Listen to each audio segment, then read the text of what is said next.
गुरुर्ब्रह्मा गुरुर्विष्णुः गुरुर्देवो महेश्वरः गुरुः साक्षात् परब्रह्म तस्मै श्री गुरवे नमः। नमस्ते भाई सभापतिभ्यश्च। आज जो यहाँ पर बहुत दिनों से सर्टिफिकेट कोर्स चल रहा है भारतीय कालगणना, इस आज के सत्र में मुझे जो विषय प्राप्त हुआ है वो है वेधशाला एवं काल।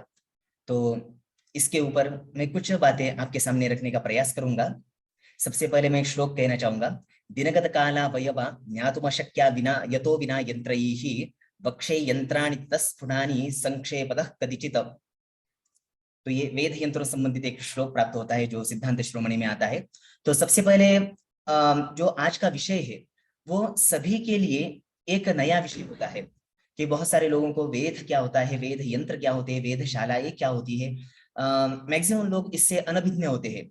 तो इस कारण से सबसे पहले वेद तथा काल, जब काल के बारे में हम थोड़ा बाद में जानेंगे। सबसे पहले वेद क्या है, वेधशाला क्या है, वेद यंत्र क्या है, इनके बारे में मैं थोड़ी चर्चा आपके साथ करना चाहूंगा, जिससे इनका जो महत्व है उसके बारे में आप सभी को पता चले।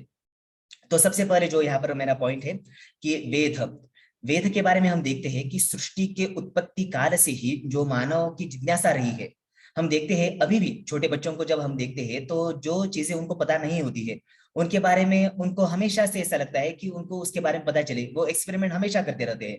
तो जैसे ही खगोलीय पिंड जो भी थे या अभी भी है, तो जब सृष्टि की उत्पत्ति हुई, जब मानव की उत्पत्ति हुई, तो तब क्या हुआ कि इस आकाशीय स्थितियों को देखकर उसमें कुतूहल आ गया कि ये सब क्या है। हमने बहुत बार सुना होगा कि सूरज उगता है और समंदर में चला जाता है, या अस्त होता है तो जाता है तो कहा जाता है, या दूसरे दिन अलग सा सूर्य आता है। तो आदि बहुत सारे जो भी आकाशीय जो स्थितियां है उनमें हमारा जो कुतूहल है वो उस वक्त भी था और आज भी है, तो इसमें कोई संदेह नहीं है। अज्ञानपूर्ण कथाएं, तो जब जब ये बहुत सारी कथाओं में आप देखते होंगे जब आकाश का ज्ञान नहीं था तो तब क्या होता था कि सूर्योदय के समय कुछ लोग डर जाते थे कि सूर्योदय हो रहा है, मतलब एक आग का गोला ऊपर आ रहा है। तो आग का गोला ऊपर आ रहा है, वैसे से प्रकाश बढ़ता जा रहा है। तो अभी का नहीं, जब अज्ञान था इन सब चीजों के बारे में, जो लोग थे वो अनभिज्ञ थे, तो तब क्या होता था, तब इससे लोग डरते थे। कुछ चंद्रकला भी, चंद्र अगर मान लीजिए क्षीण होता जा रहा है अमावस्या के दिन, जैसे आप सभी को पता है कि कृष्ण पक्ष के दिन या कृष्ण पक्ष में क्या होता है कि चंद्रमा जो है वो कम होता जाता है, तो लोग उससे भी कुछ कुछ लोग डरते थे या कुछ लोग उनको डराते थे। आकाशीय आकृतियों को भी आप देखते हैं, या बचपन में हम देखते कि आकाश में बहुत सारी अलग अलग आकृतियां होती थी, तो हम उसका मजा भी लेते थे और कुछ लोग उससे डरते भी थे। तो ग्रहण ग्रहण के लिए एक प्रचलित कथा है। एक कोलंबस एक रहे थे, तो उन्होंने एक टापू पर ऐसा एक कहा था कि आपके यहाँ पर जो है सूर्यदेव क्रुद्ध हो गए हैं, तो कुछ दिनों बाद ऐसा होगा कि दिन में भी रात हो जाएगी।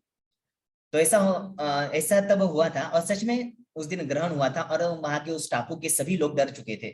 और धूमकेतु आदि ऐसे बहुत सारी अलग अलग कथाएं हमें पुराणों में देखने को मिलती है। तो इसका इतना ही है कि मतलब वेद तब तब भी आकाश को देखकर लोग अलग अलग जो है वो सिद्धांत निर्माण कर रहे थे तब। ज्योतिष ज्योतिष शास्त्र क्या होता है, तो ज्योतिष शास्त्र के बारे में आप सभी को पता है, तो बहुत ज्यादा चर्चा नहीं करूंगा। लेकिन ग्रह नक्षत्राणि तानि अधिकृत्य रचितम शास्त्रम ज्योतिषम, तो ग्रह नक्षत्र आदि जो भी तारे या जो भी धूमकेतु आदि आपको आकाश में दिखाई देते हैं, उन सबका जो भी प्रभाव हमारे ऊपर या पृथ्वी के ऊपर पड़ता है, इन ग्रह नक्षत्रों से जो फलादेश का हम अनुमान लगाते हैं या उनसे हम जो भी ज्ञान प्राप्त होता है उसका अनुमान लगाते हैं, उसको हम कहते हैं कि ज्योतिष शास्त्र। तो वेद वेदांग त्रिस्कंद आदि ये सभी बातें आप सभी को पता है, वेद कितने हैं, वेदांग क्या है, और सिद्धांत संहिता हो रहा ये क्या है, ये सभी को पता है। इस कारण से इसको आगे नहीं बढ़ाऊंगा।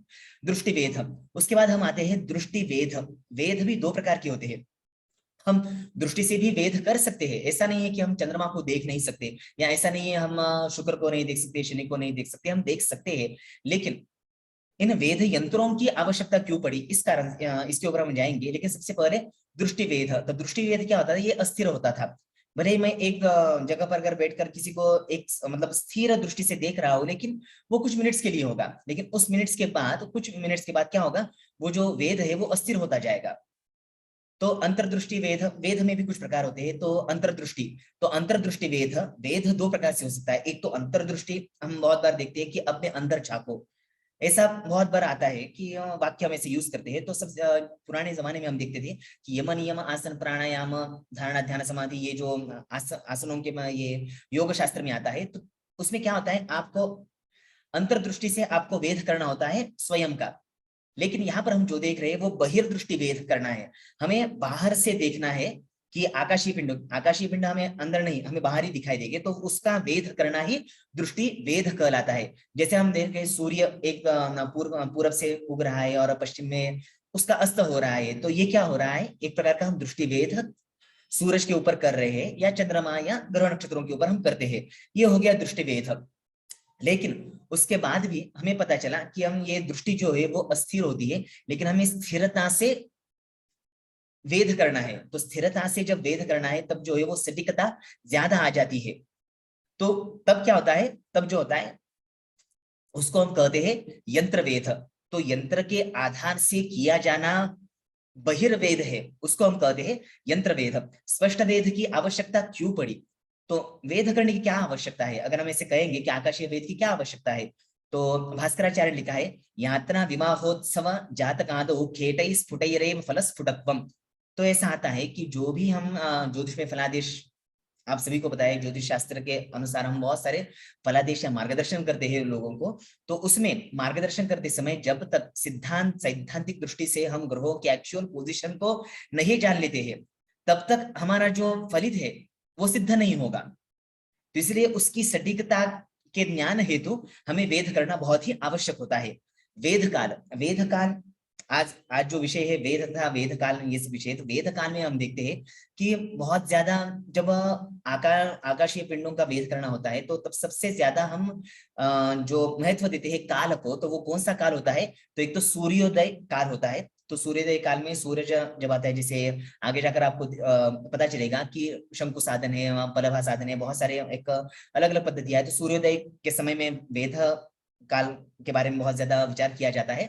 और तथा मध्य रात्रि में, तो मध्य रात्रि में भी किस प्रकार से वेद ग्रह नक्षत्रों का वेद किस प्रकार से करना है, वो मध्य रात्रि में हम कर सकते हैं। अब एक मतमतांतर आता है कि यूरोपियन कहते हैं कि भारतीयों को वेद ज्ञान नहीं था, यह ग्रीकों से लिया था। तो मैं यहाँ पर ये प्रूफ करने के लिए नहीं यहाँ पर ये कह रहा हूँ कि कौन सा पहले आया था। बस कुछ पद्धति आए या कुछ ऐसे प्रचलन में आते हैं, जैसे मतमतांतर होते हैं, उन मतमतांतरों को ये लिखित है, ये मेरे बनाए हुए नहीं, ये लिखित है। तो इस प्रकार से कुछ प्रचलन में थे। तो अब ये क्या थे, इनको संदर्भ सहित मैं यहाँ पर आपको बताना चाहूंगा। आगे देखिए, यहाँ पर एक आ रहा है कि वेद संदर्भ, यहाँ पर वेदों के संदर्भ क्या कहा मिलते हैं हमें, वेद वेदांग सूत्र पुराण काल, इनके काल के बारे में अगर हम जानेंगे तो आपने बहुत दिन पहले मेरा एक लेक्चर हुआ था इसी इसी सर्टिफिकेट कोर्स में, तो तब मैंने कहा था कि श्रीमद् भगवतो महापुरुषस्य विष्णुराज्ञा प्रवर्तमानस्य अद्य ब्रह्मणः, तो ये एक संकल्प मैंने कहा था, आपसे मैंने पूजा में भी ये सुना है। तो अगर हम कहते हैं कि जब सृष्टि उत्पत्ति हुई है तब से अगर वेद आए हैं तो कितने लाख करोड़ साल गए हैं, लेकिन वेद काल, वेदांग काल, सूत्र काल, इनमें बहुत सारे मतमतांतर, जैसे शंकर बालकृष्ण दीक्षित, लोकमान्य टिलक, विंटरनिट्स, मैक्स मूलर आदि बहुत सारे लोगों के अलग अलग मतमतांतर है जिन्होंने बताए हैं। तो अगर ऐसा भी कहते हैं तो ये काल जिस काल के एविडेंस भी नहीं प्राप्त होते हैं उससे भी पहले का काल है। अब यहाँ पर एक सूत्र, एक मंत्र मिल रहा है ऋग्वेद में, ऋग्वेद संहिता में, इसके अर्थ के बारे में मैंने यहाँ पर नहीं दिया है, बस एक जो संदर्भ है वो प्राप्त होता है। यद्देवा यतयो यथा भुवना न्यपिन्वत अत्रा समुद्र आगूढ़ हमा सूर्य मजभर भरतनम। तो ये एक ऋग्वेद में मिलता है। तैत्तिरीय संहिता में भी एक मंत्र मिलता है, और भी एक मंत्र यहाँ पर दे रहा हूं मैं। यजुर्वेद में भी एक मंत्र मिलता है जो यहाँ पर दिया है, छांदोग्योपनिषद, भीष्म पर्व, महाभारत में, ब्राह्मण, आरण्यक उपनिषद आदि में भी मिलता है।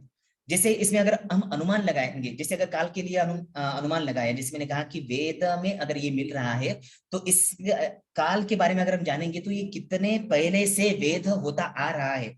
अगर वेदों में ये रुचाएं प्राप्त होती है तो इसका मतलब क्या है कि ये बहुत हजारों, लाखों, करोड़ों वर्ष पहले से वेद होता आ रहा है।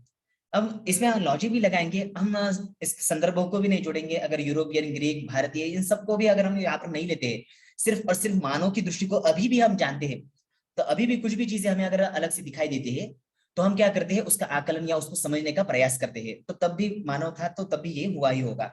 हजारों करोड़ों साल में भी मानव का जो प्रवृत्ति है वो नहीं बदली है। तो यहाँ पर और भी एक जगह पर आता है, पैतामहश्चलकेतुः पंचवर्षशतं प्रोष्य उदितः अथ उद्दालकः, ये बृहत संहिता में आया हुआ है।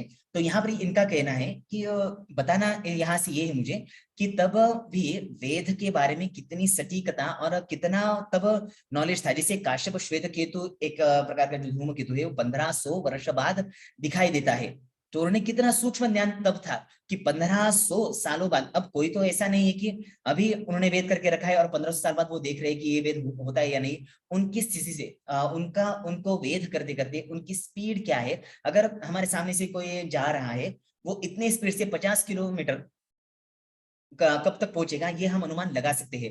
अगर यहाँ से अगर कार कौन सी कार 50 किलोमीटर पर घंटे के पर आवर के स्पीड से अगर निकलती है तो उससे 500 किलोमीटर जाने के लिए कितना टाइम लगेगा।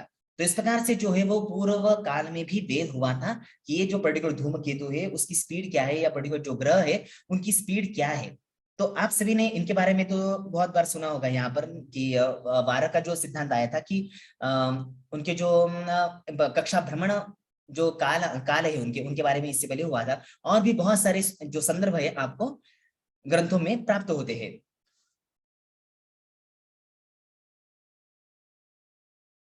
हाँ, अब ये जो है ध्रुवगणित संकल्पना, एक इसके बारे में थोड़ा कहना चाहूंगा कि प्रत्यक्षम ज्योतिषम शास्त्रम। तो ज्योतिष शास्त्र के बारे में हम जानते हैं कि ये प्रत्यक्ष शास्त्र है। ये न कि हम अपने आप से बता देते हैं कि हाँ सूरज आज शायद मेष राशि में है, ऐसा नहीं बोलते हैं। प्रत्यक्ष सूरज आज आकाश में इस नक्षत्र में है या इस राशि में है, इस अंश कला विकला में है, ये हम एग्जैक्ट बताते हैं। तो वो क्या होता है, हम वही चीज एग्जैक्ट बता सकते हैं जो प्रत्यक्ष दिखाई देती है। जैसे मैं आपको यहाँ पर बता रहा हूँ, आप यहाँ पर अनुमान नहीं लगा रहे हैं कि शायद प्रणव सर हमें बता रहे हैं, ये अनुमान नहीं, ये प्रत्यक्ष है। तो ज्योतिष भी ऐसा ही होता है। तो अभी जो संकल्पना है, बहुत सारे पंचांगों को भी आपने देखा है या बहुत सारे सैद्धांतिक ग्रंथों को भी आपने देखा है, तो उससे भी उनसे भी हम ये जान पाते हैं कि कौन सा ग्रह आज कौन कहाँ पर है।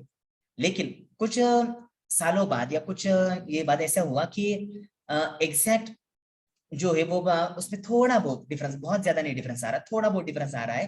तो एक नई पद्धति आए, तो उस पद्धति को कहते हैं ध्रुवगणित ऐक्य। तो ये क्या होती है, तो एक तो गणित जो है वो बहुत प्राचीन काल से आया है। तो उसमें पंच सिद्धांत भी है ज्योतिष में, ब्रह्म ये सब ब्रह्म सौर वशिष्ठ लोमश पौलिश ये सब सिद्धांत है। तो ये तो थे, लेकिन दृष्टि वेद, तो दृष्टि से भी अब देखना प्रारंभ हो गया था कि नहीं, दृष्टि से भी हमें देखना है। और दृष्टि से गणित से भी देखेंगे, दृष्टि डालकर भी देखेंगे कि एग्जैक्ट अब दोनों का मिलन करके जो एक्चुअल स्थिति बता रहे हैं, इसको कहते हैं ध्रुवगणित ऐक्य। कोई प्रवचन दे रहा है या कोई भाषण दे रहा है और उसको जाकर सच में वो दे रहा है या नहीं दे रहा है उसको जाकर देखना, तब जो कंफर्म हम हो जाता है। तो उस प्रकार से ये सिद्धांत है, सैद्धांतिक दृष्टि से हम ग्रंथों से भी उसको निकालते हैं और दृष्टि से भी निकालते हैं। इस संकल्पना को कहते हैं ध्रुवगणित ऐक्य। ज्योतिष में ध्रुवगणितीय दृष्टि सवाई जयसिंह की ही देन है, ऐसा कहते हैं कि उनकी ही देन है। लेकिन मैं आपको आगे जाकर बताऊंगा कि उनका बहुत बड़ा योगदान है, ऐसा नहीं है कि उनकी ही देन है, लेकिन उनका बहुत बड़ा योगदान है, वो हम आगे देखेंगे। ध्रुवगणित के साधन हेतु खगोल यंत्रों का प्रयोजन। तो ये सब यंत्र जो है इनसे हम काला माप करते हैं, या और भी बहुत सारी चीजों को हम देखते हैं या उनका मापन करते हैं आकाशीय पिंडों का। तो ये सब क्या होता है कि उनका जो हेतु है, उनका प्रयोजन है, इन यंत्रों का यही प्रयोजन है। अब अनुपलब्ध वेदशालाएं, तो वेद के बारे में हमने देखा, लेकिन ये जो वेदशालाएं है, वेदशालाएं मतलब जहां पर बहुत सारे यंत्रों को रखा जाता है, उनका रख रखाव या उनकी सुरक्षा वहां पर उनको अर्पण की जाती है। तो इस प्रकार से जो भी वेद यंत्र जहां पर होते हैं तो उनको वेदशाला। अब स्टूडेंट्स किसी शाला में जाते हैं, तो शाला में क्या होता है, बहुत सारे विद्यार्थी जो होते हैं वो एकत्र आते हैं, तो उसको हम शाला कहते हैं। तो इसी प्रकार से यहाँ पर जो भी यंत्रों के बारे में मैं बता रहा हूँ आपको, तो उनके इतिहास में भी कहीं पर तो बहुत सारे यंत्रों को जहां पर रखा जाता था वो वेदशाला है। तो इतिहास में मिलती है इसे, जैसे प्राचीन सिद्धांत ग्रंथोक्त वेद यंत्रों संबंधित वेदशालाओं का अस्तित्व न मिलना। तो ऐसा नहीं है कि जैसे 850, यहाँ पर मैं इस सन के बारे में बता रहा हूँ कि 850 के बाद से कुछ ऐसे उल्लेख प्राप्त होते हैं या कुछ एविडेंस ऐसे प्राप्त होते हैं कि तब से वेदशाला प्रचलन में आई है। तो ऐसा नहीं, उससे पहले भी वेदशालाएं हुई होंगी, बस उनका एविडेंस नहीं मिलता है। लेकिन बहुत सारे ग्रंथ है, आगे जाकर मैं उनके बारे में बताऊंगा कि सिद्धांत ग्रंथ है पंच सिद्धांतिका, उसके बाद में आर्यभटीयम, गणेश देवन्य का है सिद्धांत श्रोमणी आदि बहुत सारे ग्रंथ है। तो जिनमें यंत्रों के बारे में, अगर यंत्रों के बारे में है अभी तक वो आया है, इसका मतलब क्या है, तभी भी यंत्रों की रचना था वेदशाला हुई होगी, लेकिन उनके एविडेंस नहीं मिलती, इस कारण से यहाँ पर ये। तो अभी आगे देखते हैं कि 850 से 929 खलीफाओं के शासनकाल में बगदाद और दमिश्क में वेदशालाओं का निर्माण हुआ था, ऐसा देखने को मिलता है। 1258 में चंगेज खां के पोते हलाकू खान ने मरेगा बगदाद में वेदशाला का निर्माण इन्होंने किया था। प्रख्यात ज्योतिषी नसीरुद्दीन ने यहाँ पर अपना वेद कार्य जारी रखा था। वेदशाला का निर्माण कोई करते थे और उनमें वेदशाला, जैसे यूनिवर्सिटी की स्थापना कोई और करता है या जो करता है वो भी पढ़ाता है, या ऐसा नहीं कि कोई बनाता है और कोई उसमें पढ़ाते हैं। तो इस प्रकार से निरीक्षण भी करने वाले अलग भी होते हैं। तो इस प्रकार से ये निरीक्षण करने वाले अलग थे। परंतु 1273 ईस्वी सन में नसीरुद्दीन की मृत्यु के बाद मरेगा की वेदशाला के कार्य का अंत हो गया। तो वहां पर क्या हुआ कि ये जो वेदशाला का अंत या वेदशाला लुप्त क्यों हो गई, या वो जो उनके अवशेष भी नहीं मिल रहे, तो ये क्यों होता है कि उनका ज्ञान बहुत सारे लोगों तक नहीं पहुंचा और वो उद्ध्वस्त कर दी गई, इस प्रकार से भी होता है। 1394 से 1449 में समरकंद में एक टीले पर उलूग बेग ने वेदशाला बनवाई। ये भी एक संदर्भ प्राप्त होता है कि इस काल में एक उलूग बेग के आचार्य ने क्या किया था, एक वेदशाला का निर्माण किया था। और उसके बाद में जो है उलूग बेग के बाद में वो जो है वो उनका अवशेष मात्र रह गए, बहुत सारी क्षति हो गई, वो भी लुप्त प्राय हो गई थी। लेकिन उनके जो एविडेंस थे या वो किस प्रकार से निर्माण हुए थे आदि जो भी बातें थे, तो समय राजा जयसिंह जो यहाँ पर मैं बता रहा हूँ, या अभी भी आप देखते हैं जंतर मंत्र बहुत सारे लोगों ने सुना होगा। तो जो भी वेदशालाएं अभी है, तो वो इन्होंने जो किसी से प्रेरणा ली है या किसी के ग्रंथ से या किसी ने कार्य किया है, उसको थोड़ा फॉलो करके उसमें कुछ अनुसंधान करके जिन्होंने वेदशालाएं बनवाई, ये जो समय राज जयसिंह हुए थे, उन्होंने उलूग वेद जो है उनके वेदशाला या वेद यंत्रों से प्रेरणा ली थी या यंत्र बनवाए थे। अब सवाई राजा जयसिंह, जैसा कि मैंने कहा कि जो दुर्गणितैक्य जो संकल्पना है या दृष्टि जो है, उससे हम जो वेद करते हैं आकाशीय पिंडों का, तो उसके जनक जिनको कहा जाता है या उनको हम कहते हैं आधुनिक वेद यंत्रों के जनक, इनको हम कह सकते हैं। तो ये एक प्रकार के सवाई राजा जयसिंह आधुनिक मतलब उस जमाने के लिए। और अभी भी जो है, तो इनका कार्यकाल क्या रहा, बहुत ही संक्षिप्त में हम यहाँ पर उनका कार्यकाल देखेंगे। तो कार्यकाल जो है उनका 1686 ईस्वी सन से 1743 ईस्वी सन तक इनका जो कार्यकाल रहा है। 13 वर्ष की आयु में ही वे जो है आबेर राज्य की गद्दी पर इन्होंने मतलब उस गद्दी पर वो बैठे थे। ये एक अच्छे खगोलज्ञ भी थे, ज्योतिर्विद भी थे, ज्योतिर्पिंडों को जानने की जिज्ञासा इनमें बहुत ज्यादा थी। इन्होंने अपने पूरा आयुष्य जो है, पूरा जीवन जो है, वो वेद पिंडों के वेद में बिता दिया था। और भी जयपुर नगरी निर्माण करता, और भी बहुत सारे कृत्य उन्होंने उनके जीवन में किए थे। तत्काल में प्रचलित वेद ज्ञान समस्या का निरीक्षण उन्होंने इन वेद यंत्रों की जो निर्मित है वो क्यों की, उससे पहले वेद यंत्र थे वो नष्ट हो गए थे, तो इन्होंने ऐसा क्यों किया। तो इन्होंने इसलिए ऐसा किया था, उन्होंने देखा क्योंकि जिस चीज में हमारी जिज्ञासा होती है उसमें अगर कहीं पर कुछ त्रुटियां होती है, तो जिसकी जिज्ञासा और जो उसमें नॉलेजेबल पर्सन होता है उसको वो पता चल जाता है। जैसे मैं यहाँ पर आपको बता रहा हूँ, तो अगर मेरा बोलने में कुछ गलतियां हो रही है या कुछ भी हो रहा है, तो वो जान पाएगा जिसको ऑलरेडी इनके बारे में पता है। तो कोई भी किसी को अगर एनालाइज करता है, तो उस प्रकार से इनको ये पता चला कि उस समय में European, Greek, Mughal, Hindu, Christian और भी बहुत सारे संप्रदाय या बहुत सारे अलग अलग देशों में वेद कार्य चल रहे थे। लेकिन तब उन वेद से जो गणित निकालते थे या जो पोजीशन बताते थे ग्रहों की, तो उनमें क्या होता था, कुछ कलात्मक या कुछ अंशात्मक जो है वो डिफरेंस आता रहता था। तो मतलब एग्जाम पूरा एग्जैक्ट पोजीशन जो है वो नहीं बता पा रहे थे कोई। तो इस प्रकार से उनको लगा कि ऐसा नहीं है कि एक बूंद पानी अगर वेस्ट हो गया तो बहुत बड़ा पहाड़ थोड़ी टूटेगा, ऐसा बहुत सारे लोग कहते हैं। लेकिन ऐसा नहीं है, एक एक अगर कला विकला भी अगर गलत होता जाता है गणित, तो आगे जाकर बहुत सालों में ये बहुत ज्यादा गलत हो जाएगा। तो इस कारण से उनको ये लगा कि ये बहुत बड़ी समस्या होती जा रही है, अगर आगे भी ऐसा ही चला तो जो है वो फलादेश में भी बहुत सारी त्रुटियां आएगी। इस कारण से उन्होंने इस समस्या के ऊपर अध्ययन किया। नूतन वेद यंत्रों को बनवाने का उद्देश्य यही था कि द्रुक तुल्यता की प्राप्ति, की दृष्टि से भी वो दिखे और ग्रंथों से भी मिले। तो इस प्रकार से एक एंशियंट और आधुनिक इन दोनों का संगम होकर एक सटीक जो है पोजीशन लोगों के सामने रखना है और उसके बाद में फलादेश के आगे बढ़ना है। जयपुर के महाराजा सवाई जयसिंह ने अब समस्या हो गई, उन्होंने उसका एनालाइज भी किया। उन्होंने उसके बाद में जयपुर के महाराजा सवाई जयसिंह ने मुख्य रूप से पंडित जगन्नाथ सम्राट के मार्गदर्शन में तथा अन्य अनेक देशों तथा संप्रदायों के खगोलज्ञों के मार्गदर्शन में भारत देश के 5 सांस्कृतिक महानगरों में वेधशालाओं का निर्माण किया।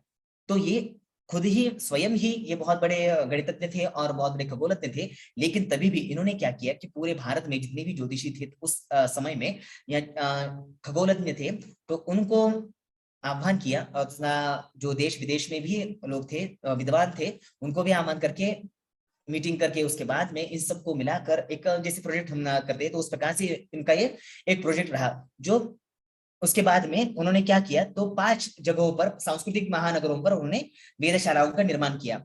तो वेधशालाओं का निर्माण किया उन्होंने, तो वो कहाँ कहाँ पर है, जैसे मैंने अनुपलब्ध वेधशालाओं के बारे में आपको बताया है। अब यहाँ पर हम देख रहे हैं कि उपलब्ध वेधशालाएं कहाँ कहाँ पर है। तो यहाँ पर सबसे पहले जो है जीवाजी शासकीय वेधशाला है, जो उज्जैन में है।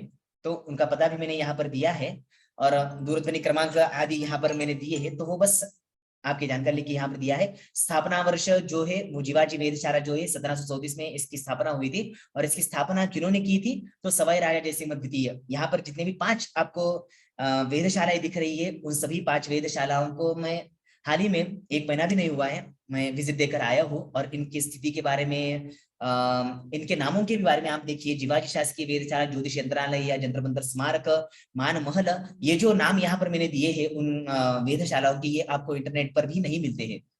तो इनका एक्चुअल जो नाम है वो इस प्रकार से है, जीवाजी शासकीय वेधशाला और ज्योतिष यंत्रालय, जंतर मंतर, इन सभी को जंतर यंत्र के नाम से ही जानते हैं। अगर आप इंटरनेट पर डालेंगे जंतर मंतर उज्जैन जंतर मंतर, जयपुर जंतर मंतर, दिल्ली जंतर मंतर आदि, इस प्रकार से, तो इनके बारे में यहाँ पर आप इसको देख सकते हैं। जंतर मंतर जो मथुरा में है, उसके बारे में इतना ही कहना चाहूंगा, उसका पता यहाँ पर तो मैंने दिया है, लेकिन दूरध्वनि क्रमांक नहीं है, क्योंकि अभी वो नष्ट कर दी जा चुकी है। उनके उसके बारे में अभी अवशेष भी नहीं मिलते हैं। आप कितना भी ढूंढिए, उनके अवशेष अभी भी आपको वहां पर कुछ भी नहीं मिलेगा। कंस टीले के ऊपर वहां पर मथुरा में है कंस टीला, कंस का जो किला है वहां पर, तो वहां पर भी कुछ भी नहीं मिलता है। तो जैसे ये जो इसकी निर्मित हुई थी 1738 से 1850 तक, कहा जाता है कि 1850 तक इसको उद्ध्वस्त कर दिया था। इसका नामो निशान भी अभी नहीं रहा है। सवाई राजा के सफलता पूर्वक, तो उन्होंने जो भी वहां पर कार्य किए थे, वेद किया था, वेद से उन्होंने देखा कि सटीकता से हमें पता चल रहा कि ग्रह नक्षत्र की पोजीशन क्या है। उनसे जो भी हम साधन कर रहे थे, जो भी गणितीय प्रक्रिया या पंचांग की निर्मिति कर रहे थे, तो सभी अभी सटीकता से बैठ रहे हैं। मतलब जो भी करेक्शन रहे थे वेद में थे, वो सभी अभी पूरे हो चुके हैं। ये जब यूरोपियन कंट्री में या अन्य देशों में पता चला, तो क्या हुआ, तो वहां पर भी इस प्रकार की वेधशाला या वेद यंत्र बनाना प्रारंभ हो गया। तो जीर्णोद्धार था, इसकी आवश्यकता, तो ठीक है, वेधशालाएं बनी है सभी चीजों के लिए। कुछ चीजें बनती है तो उनको रिनोवेशन टाइम टाइम पर करना पड़ता है, या नहीं तो वो चीजें खराब हो जाती है। तो इस कारण से क्या हुआ कि आगे जाकर ये जो वेधशालाएं है कि मिट्टी चूना आदि से बनी थी, तो इस कारण से क्या हुआ, उनको पता चला कि ये जो है वेधशाला, इनका रिनोवेशन करना पड़ेगा। तो आगे जाकर सवाई राजा जो माधोजी सिंह और सवाई राजा प्रताप सिंह जी होकर गए थे, तो उन्होंने इनके जो जीर्णोद्धार का कार्य इन्होंने किया था। अब कभी कभी प्रश्न ये आ सकता है कि जीर्णोद्धार चूना मिट्टी आदि से बने हैं, तो इनको अगर हम पीतल तांबे से अगर बनाते तो वो नहीं आते। तो ऐसा नहीं है, उन्होंने वो भी ट्राई किए थे। जयपुर के वेधशाला में अगर आप जाएंगे, तो वहां पर आपको पीतल के छोटे छोटे यंत्र देखने को मिलेंगे। पीतल के जो यंत्र है या किसी भी धातु के यंत्र है, बहुत बड़े स्वरूप में हम उसको नहीं बना सकते हैं, लेकिन छोटे स्वरूप में उन्होंने बनाया था। लेकिन छोटे स्वरूप में बनाने से क्या होगा, ज्यादा धूप उनके ऊपर गिर रही थी, इस कारण से क्या होगा, उनके जो अंशांकन किए थे वो पूरे फैलने लगे थे। तो उससे क्या हुआ था, तो वो वेध करने योग्य नहीं रहे। तो इस प्रकार से ये जो है बहुत सारे संशोधन वहां पर चले। जिस प्रकार से आज रिसर्च चले थे, तो उसी प्रकार से उस समय में बहुत ज्यादा रिसर्च चले थे। उस समय तो ये जो प्रोजेक्ट था, देश विदेश के विद्वानों के बीच चला था। तो अभी नवीन वेधशालाएं, ठीक है, ये तो प्राचीन वेधशालाएं जो 1700 के जमाने में बनी थी, लेकिन अभी के जमाने में जो नूतन वेधशालाएं जिनको आप कह सकते हैं, तो ये यहाँ पर है। बराहमीर खगोलीय वेधशाला एक डोंगला बोलकर एक गांव है, मध्य प्रदेश में आता है। तो वहां पर एक वेधशाला है, अभी बनी है, मतलब 2019 में शायद बनी है, क्योंकि 100% उसको बनना बाकी है। तो उसके बारे में आगे और भी चर्चा करूंगा। महामहोपाध्याय पंडित सुधाकर द्विवेदी वेधशाला, इन्होंने 4 जगहों पर वेधशाला बनाई थी। तो उन्होंने 19वीं शताब्दी में ही बनाई है। जो एग्जैक्ट समय के बारे में अभी भी ग्रंथों में देखा है वो नहीं प्राप्त हुआ है, तो वो मिल जाएगा। लेकिन इन्होंने इसी शताब्दी में इन 4 वेधशालाओं को बनाया, जो अभी भी आप उनको जाकर देख सकते हैं। तो इस प्रकार से ये वेधशालाएं वहां पर बनी है। तो जैसे ये जो 7वें नंबर की वेधशाला है, ये आपको गलता गेट जो जयपुर है वहां पर मिलेगी। ये जो दूसरी 8वीं वेधशाला आपको यहाँ पर दिखाई दे रही है, श्री लाल बहादुर शास्त्री राष्ट्रीय संस्कृत विद्यापीठ, जो संस्कृत यूनिवर्सिटी है, वहां पर आपको ये मिल जाएगा। जो 9वां है वहां पर संपूर्णानंद संस्कृत विश्वविद्यालय बनारस में आपको देखने को मिल जाएगा। और पंडित सुधाकर द्विवेदी वेधशाला जो गुरुकुल कालड़ी विश्वविद्यालय में है, वो आपको हरिद्वार में देखने को मिलेगा। तो उपलब्ध प्रस्तर वेद यंत्र, अब वेद यंत्रों के बारे में हम जानेंगे कि कौन से वेद यंत्र आज भी हम उनको देख सकते हैं। तो ऐसे कौन से यंत्र है कि शंकु यंत्र है, जो आप भी ये जो भी मैंने आपको बताए हैं, उन सब में ये सभी यंत्र तो आप नहीं देख पाएंगे, लेकिन ये अभी भी अगर कोई देखना चाहेंगे तो अभी भी इन 5 जगहों में से या इन 10 जगहों में से कहीं पर भी आप जाएंगे तो इनके बारे में आपको ज्ञान प्राप्त हो जाएगा या प्रत्यक्ष दर्शन हो जाएगा। तो इस प्रकार से जो उपलब्ध वेद यंत्र है, जो भारत में उपलब्ध प्रस्तर वेद यंत्र है, वेद यंत्र हम 2 प्रकार के बोल सकते हैं। वेद यंत्र, प्रस्तर वेद यंत्र मतलब जो चूना, मिट्टी, सीमेंट आदि से बने हुए हैं, उनको प्रस्तर वेद यंत्र बोलते हैं। और दूरबीन, जैसे आप कहेंगे कि ये उपलब्ध प्रस्तर वेद यंत्र तो मैं यहाँ पर कह रहा हूँ, लेकिन यहाँ पर कहीं पर भी मैंने दूरबीन का नहीं दिखाया है। तो दूरबीन इसलिए नहीं दिखाई क्योंकि दूरबीन प्रस्तर वेद यंत्रों में नहीं आती है, वो किसी धातु से या किसी प्लास्टिक से या किसी और अन्य चीजों से, लेकिन वो सीमेंट, चूना, मिट्टी आदि से वो नहीं बनी हुई होती है। इस कारण से वो प्रस्तर वेद यंत्रों में नहीं आती है।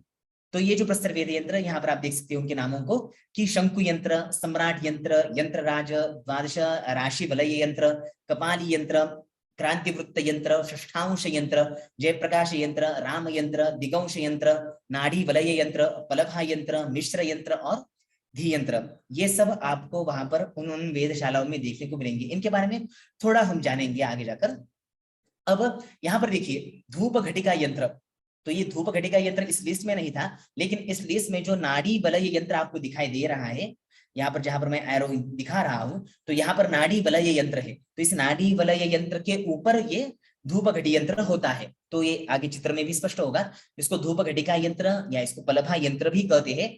अब इसका निर्माण किस प्रकार से होता है या इससे हम समय ज्ञान किस प्रकार से कर सकते हैं, तो कुछ ही यंत्रों के बारे में मैं यहाँ पर आपको बताना चाहूंगा, क्योंकि हर यंत्र के बारे में जानना है या उसके बारे में आपको सूक्ष्मता से जानना है, तो एक एक यंत्र के लिए कम से कम उनका साधारण परिचय कराने के लिए हमें 1 घंटा कम से कम लगेगा। तो हमें समय की कमी की वजह से हम यहाँ पर बस संक्षिप्त में इनके बारे में देखेंगे।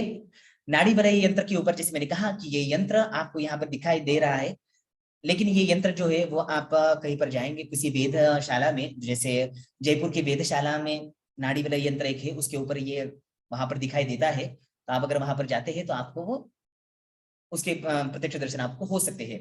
तो दक्षिणोत्तर शंकु का मुख होता है। तो यहाँ पर आप देख रहे हैं इसकी जो ऐसा खड़ा है वो, तो वो कहाँ पर खड़ा है, तो दक्षिणोत्तर, क्योंकि पूरब और पश्चिम, पूरब से अगर वो आता है तो इसका मतलब क्या है कि कहीं एक साइड पर छाया, उसकी छाया गिर रही है, और जब पश्चिम में सूरज चला जाता है तो किसी और उसकी छाया जा रही है। तो इस कारण से इसकी रचना इस प्रकार से होती है, जो उसका मुख होता है वो दक्षिणोत्तर मुख होता है, और बाकी ये जो आंकड़े हैं वो पूर्व पश्चिम की ओर होते हैं।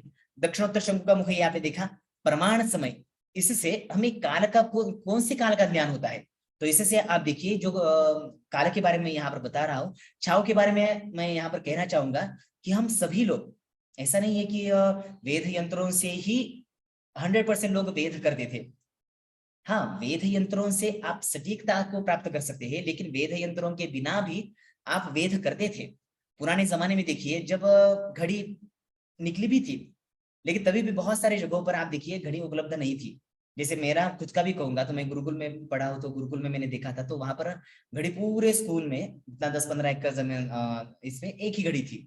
तो हर बार तो घड़ी के आगे नहीं जाते थे, लेकिन हम जहां पर भी बैठते थे वहां पर हम देखते थे कभी भी स्कूल में सभी लोग गए हैं तो घंटी बजती है तो हमें उत्सुकता होती है कब घंटी बजती है और कब हम पढ़ाई बंद करते हैं। तो उसी प्रकार से हमारे मन में भी था। तो हम क्या करते थे कि बचपन में एक दीवार थी, तो जो सूरज था, सूरज की जो छाव थी, छाव और प्रकाश जहां पर हम देखते थे तो 5 कब बजते हैं। तो उस प्रकार से हम भी एक प्रकार का वेद करते थे।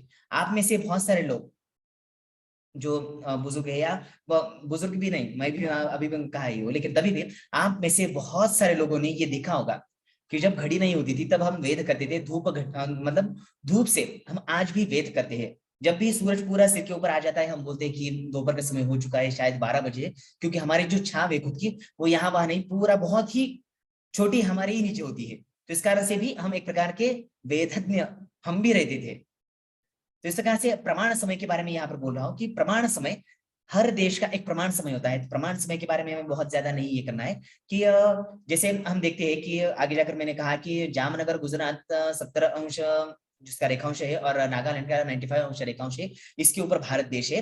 तो यहाँ पर हम देखते हैं कि पूरा जो है ये तो डिग्री में दिखाई दे रहा है, 25 डिग्री यहाँ पर अंतर है। लेकिन ये जो है कि पूरे भारत में अगर हम देखेंगे तो 1 तास 40 मिनट का डिफरेंस आ जाता है।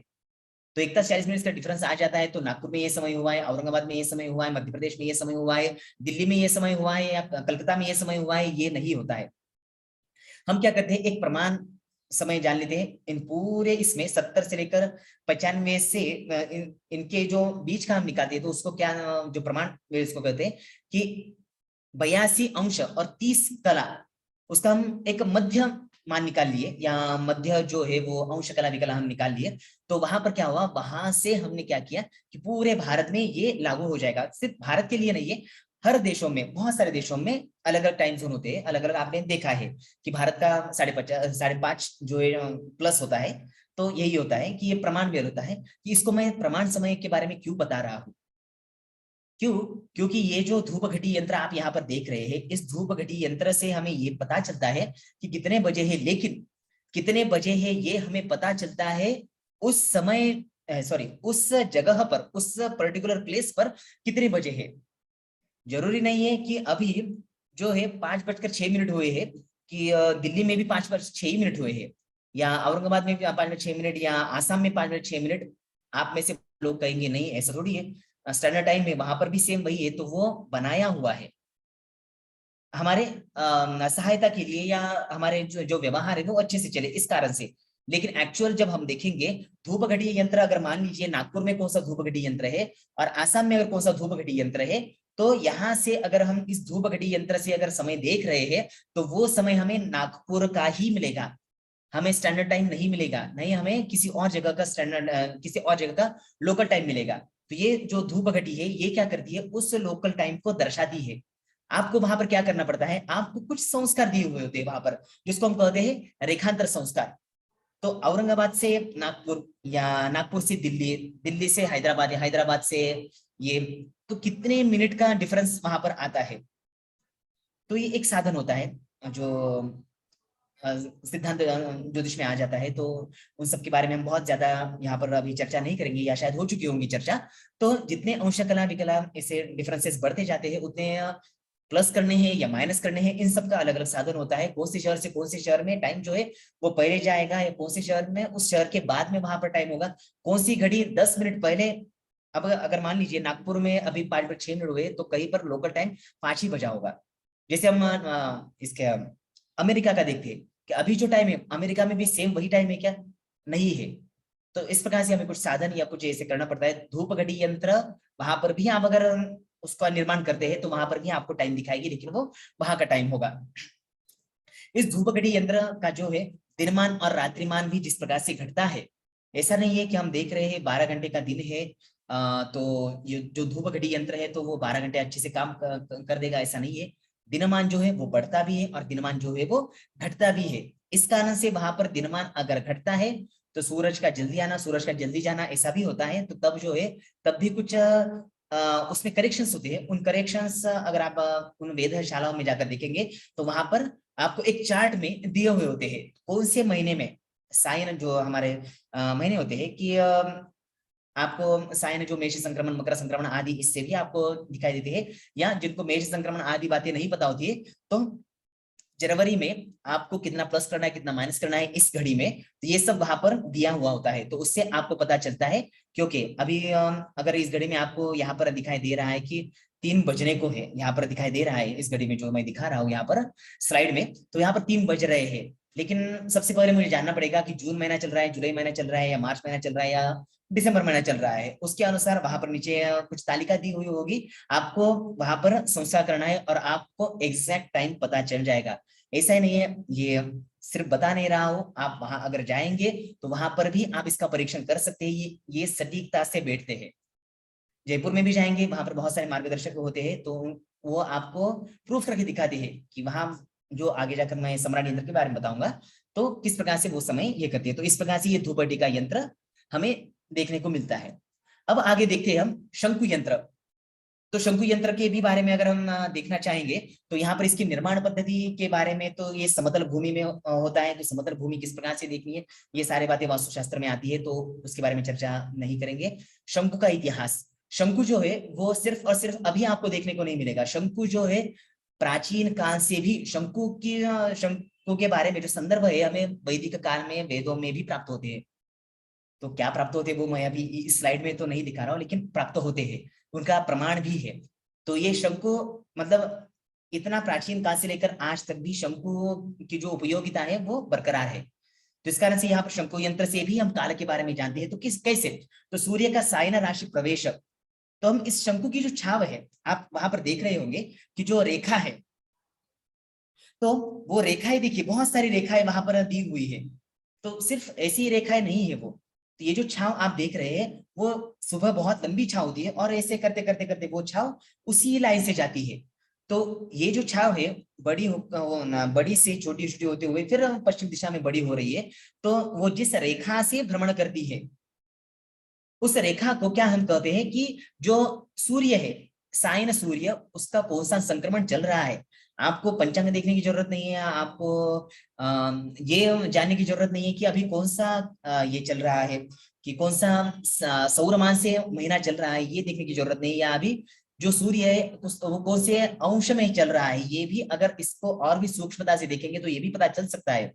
तो यहाँ पर कुछ नाम तो नहीं दिए हैं, लेकिन यहाँ पर देखिए कर्क की, उसके बाद मेष, कर्क, तुला, मकर आदि जो है उनके जो है वहां पर रेखांकन किए हुए हैं। तो उस छाव से एक तो आप कल्पा साधन और भी बहुत सारे, जैसे दिग्देशकान के बारे में भी एक बार माननीय पांडे सर ने आप सभी को बताए थे, तो वहां पर भी शंकु के बारे में आप इन सभी चीजों को देख सकते थे।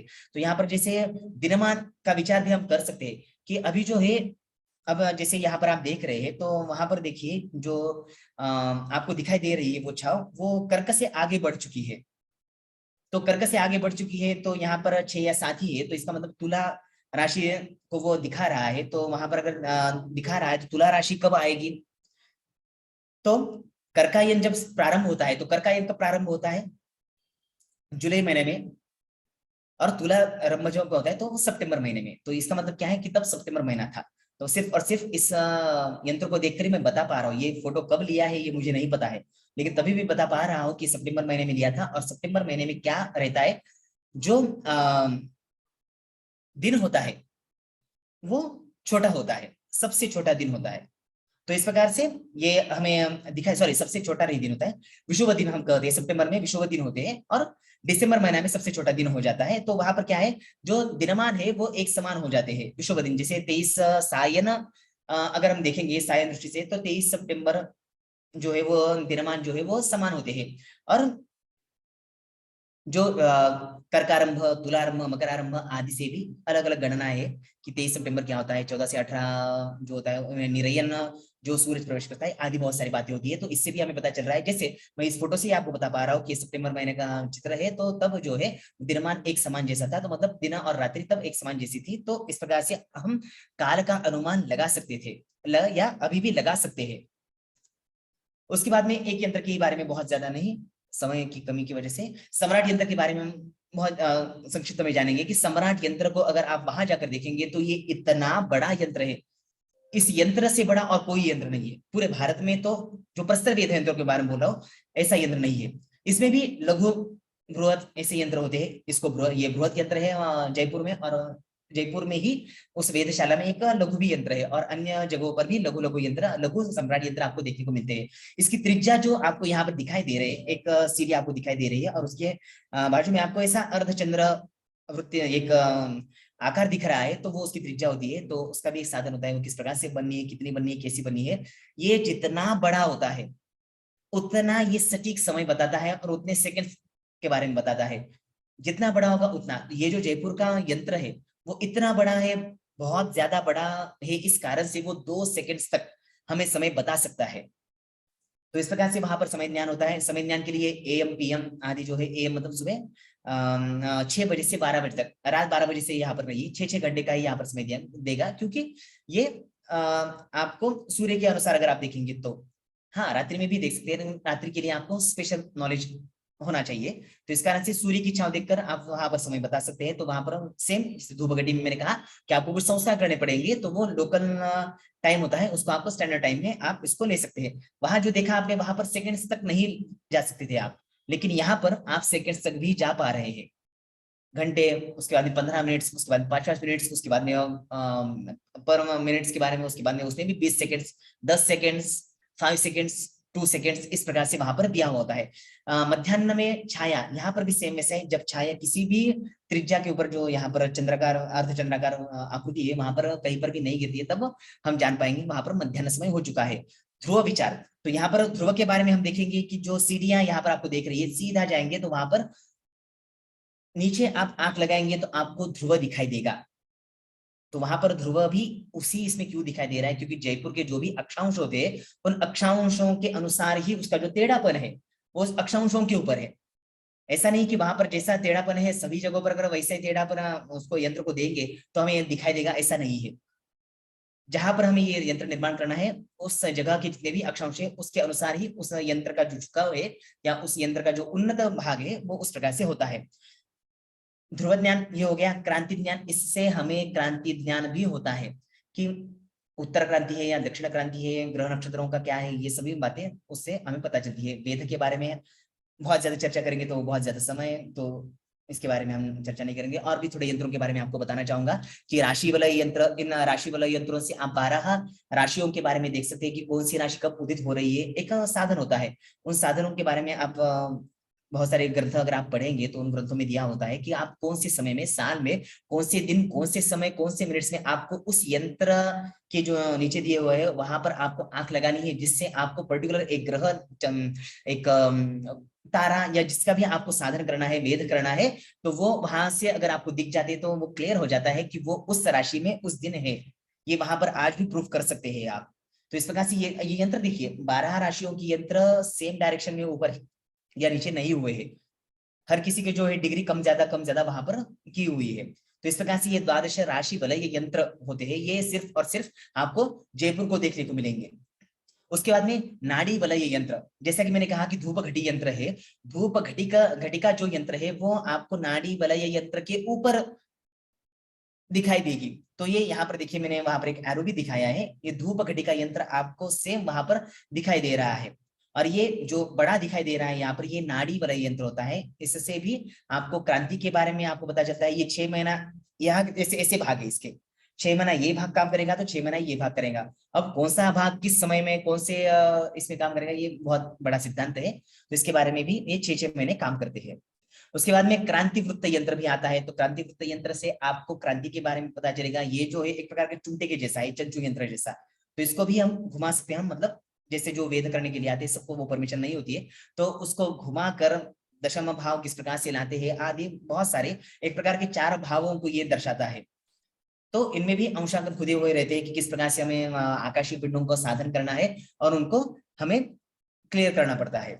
उसके बाद में आता है भित्ति यंत्र। भित्ति यंत्र 2 प्रकार के होते हैं। ये ऊपर है वो भी एक भित्ति यंत्र है, और नीचे ये भी एक भित्ति यंत्र है। उनको ऊपर जो दिखाई दे रहा है उसको एक ही शंकु है, उस शंकु से 180 डिग्री वहां पर दिए हुए, तो उससे हम वेध कर सकते हैं। और दूसरी जगह पर 2 प्रकार के शंकु है, 90 डिग्री 90 डिग्री, इस प्रकार से उससे भी हम बहुत सारे अलग अलग पिंडों के बारे में ज्ञान प्राप्त कर सकते हैं। चक्र यंत्र ये भी एक प्रकार का यंत्र है। ये भी एक अक्षांश उस स्थान के जो भी है उसके अनुसार झुका हुआ है, एक डिजाइन के लिए वहां पर उसको झुकाया हुआ नहीं है।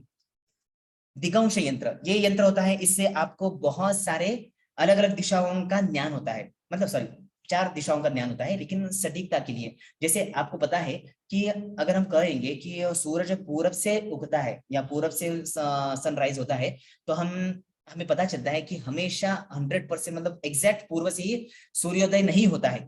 23 डिग्री दक्षिण की ओर, 23 डिग्री उत्तर की ओर, इस प्रकार से ये जो है सूर्य जो है वो जाता रहता है। तो ये जो यंत्र है एग्जैक्ट पूर्व दिशा कौन सी है, एग्जैक्ट पूर्व दक्षिण पश्चिम उत्तर या अन्य जो उपदिशाएं होती है, उनका साधन करने के लिए इस यंत्र की निर्मित हुई थी, और ये यंत्र उस कारण से आज भी यूज में आता है। उसके बाद यंत्रराज, यंत्रराज ये यंत्र ऐसा है, आपको यहाँ पर इतना क्लियरली नहीं दिखाई देगा, लेकिन जैसे वहां पर अगर आप जाएंगे तो ये सबसे बड़ा, इसको यंत्रराज इसलिए कहा है क्योंकि इसमें सभी जैसे कुछ ऐप्स है, आप देखते हैं कि उन ऐप्स में आप पृथ्वी के नीचे भी देखेंगे, ऐसे ऐसे देखेंगे, तो जिस डायरेक्शन में आप लेकर जाएंगे उस डायरेक्शन में आपको पता चलेगा कि कौन सा नक्षत्र उस डायरेक्शन में है। तो ये यंत्रराज भी वैसा ही है, आप उस यंत्र को घुमा सकते हैं, या उससे जो वेद है उस वेद को एक नलिका वहां पर लगाते हैं, उस नलिका से आपको पता चल सकता है कि पर्टिकुलर कौन से समय में कौन सा नक्षत्र हमें जो दिख रहा है उस नलिका से, वो जो नक्षत्र है वो कौन सा है, वो इस यंत्र से पता चलता है। और इस यंत्र के साइड में भी एक फलक यंत्र है जिसमें ये लिखा जाता है कि इस डायरेक्शन में, इस अंश कला विकला में हमें ये नक्षत्र इस समय में दिखाई दिया था। तो ये इसलिए इसको यंत्रराज कहते हैं कि ये पूरे आकाश का एक प्रकार का मैप है। तो इससे पता चलता है हमें काल के बारे में तथा नक्षत्रों की पोजीशन के बारे में। उसके बाद में उपलब्ध प्रसर वेद यंत्रों संबंधित ग्रंथों तथा ग्रंथाचार्यों का परिचय मैं यहाँ पर करवाना चाहूंगा, कि जिस किसी को लगता है कि नहीं इनके बारे में हमें जानना चाहिए, तो ये सब ग्रंथों की थोड़े ग्रंथों की, बहुत ज्यादा ग्रंथों की लिस्ट नहीं, यहाँ पर इतने सारे आचार्य है, इनके कुछ ग्रंथ है। अनंत दैवन्य, मुनीश्वर कमलाकर, डॉक्टर मेघनाथ सहाय, प्रोफेसर एस चंद्रशेखर आदि बहुत सारे विद्वानों ने अलग अलग ग्रंथों की निर्मित की है। अनुपलब्ध वेद यंत्र, जो वेद यंत्र मैंने कहा कि जो सिद्धांत शिरोमणि, सूर्य सिद्धांत आर्यभटीयम, लल्ला आदि, शिष्यति वृद्धितम, सिद्धांत शेखरम, ब्राह्मस्फुट सिद्धांत आदि ग्रंथों में हमें प्राप्त होते हैं। तो वो यंत्र अभी तो आपको देखने को नहीं मिलेंगे, लेकिन ये यंत्र अभी भी ग्रंथों में हमें मिल सकती है। तो उन यंत्रों के नाम, जैसे शंकु यंत्र, मैंने कहा कि वेदों में भी शंकु यंत्र का उल्लेख प्राप्त होता है, तो तब से लेकर आज भी शंकु यंत्र का उल्लेख आपको अनुपलब्ध में नहीं आएगा, ये लब्ध दोनों में आ जाएगा।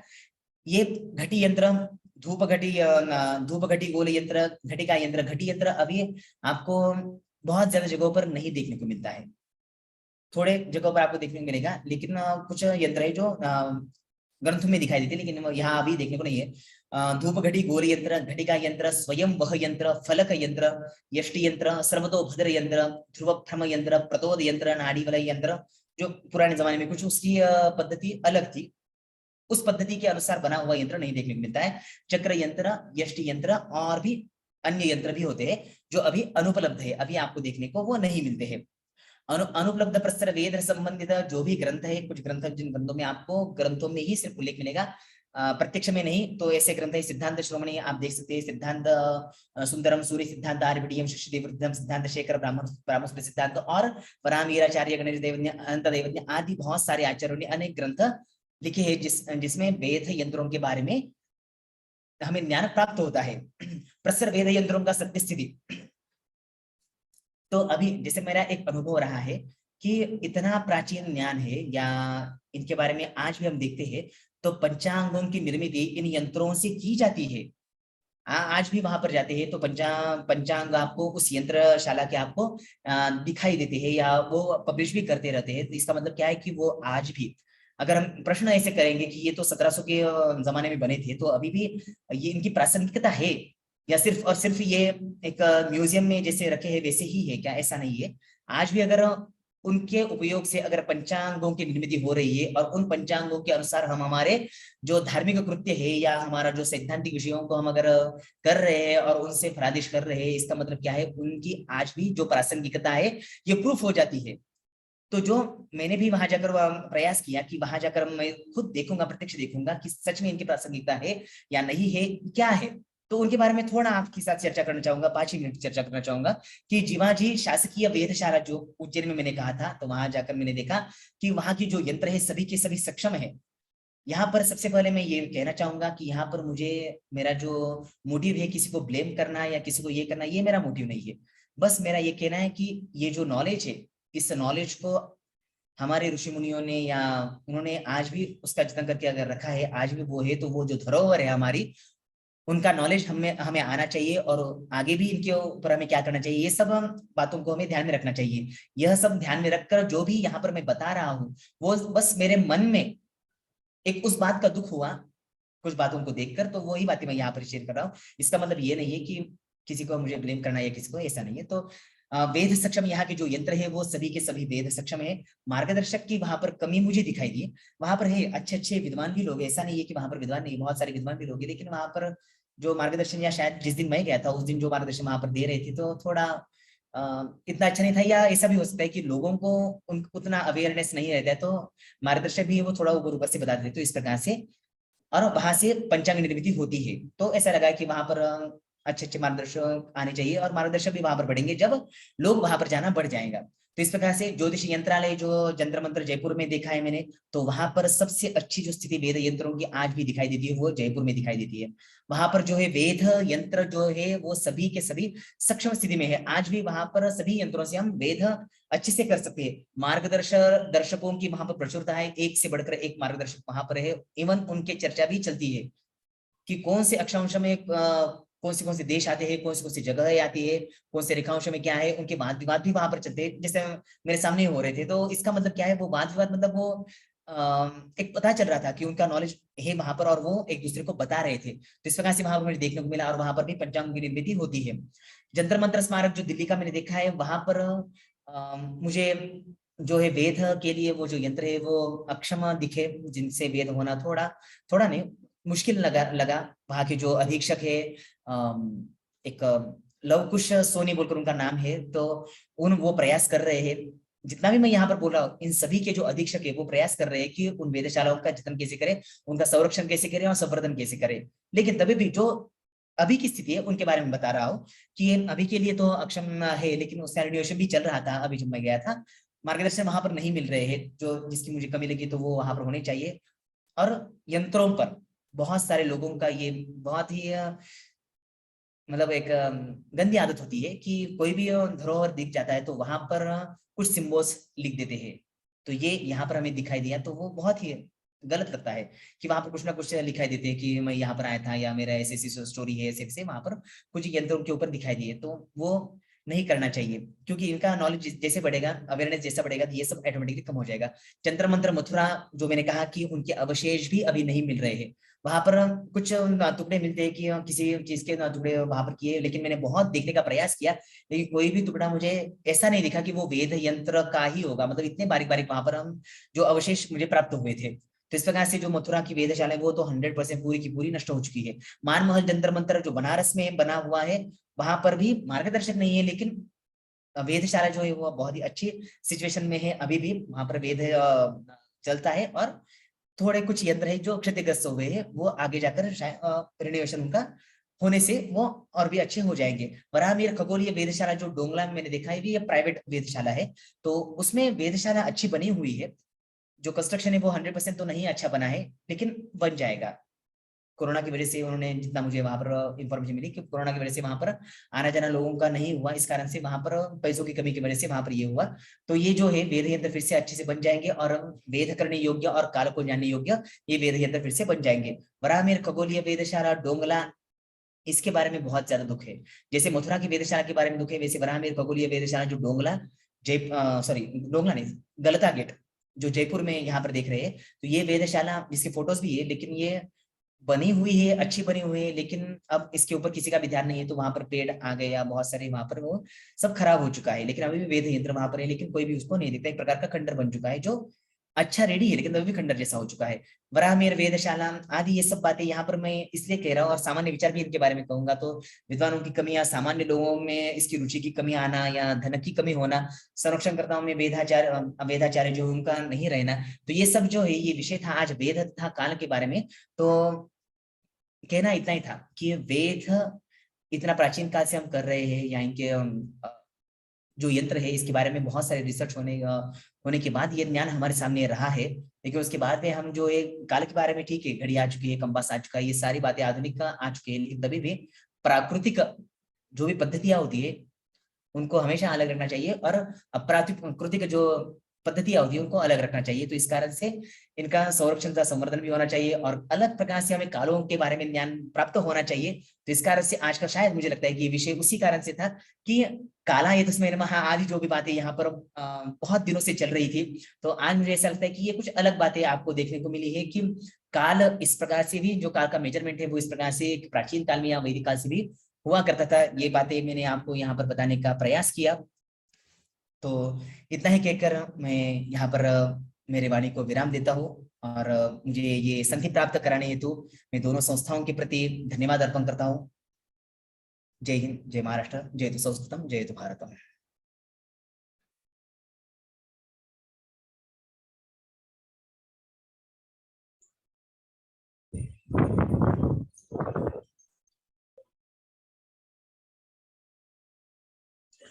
धन्यवाद सर।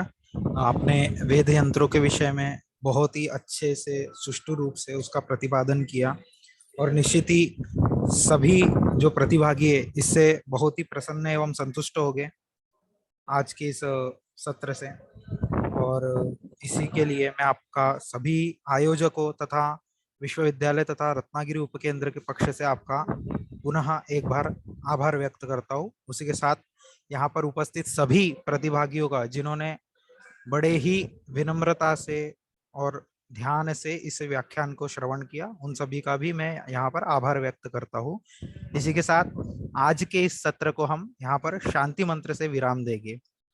ओम सर्वे भवन्तु सुखिनः, सर्वे सन्तु निरामयाः, सर्वे भद्राणि पश्यन्तु, मा कश्चित् दुःखभाग् भवेत्। ओम शांति शांति शांति।